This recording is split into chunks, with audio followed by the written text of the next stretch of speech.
छात्र छात्राओं, आज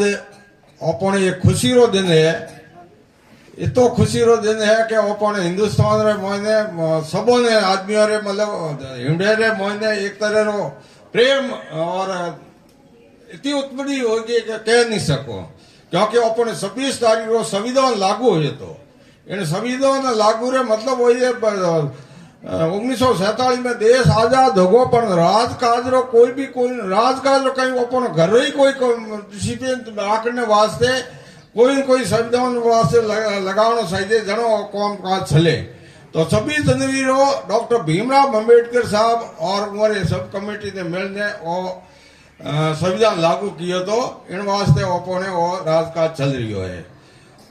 बाकी आपने वो डिसिप्लिन रो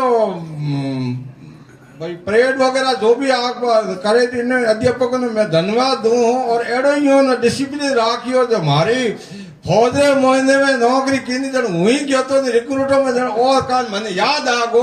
मैं कहूं धन्यवाद रा पात्र एडो ये बच्चों आप डिसिप्लिन राखियो। जय हिंद, जय भारत।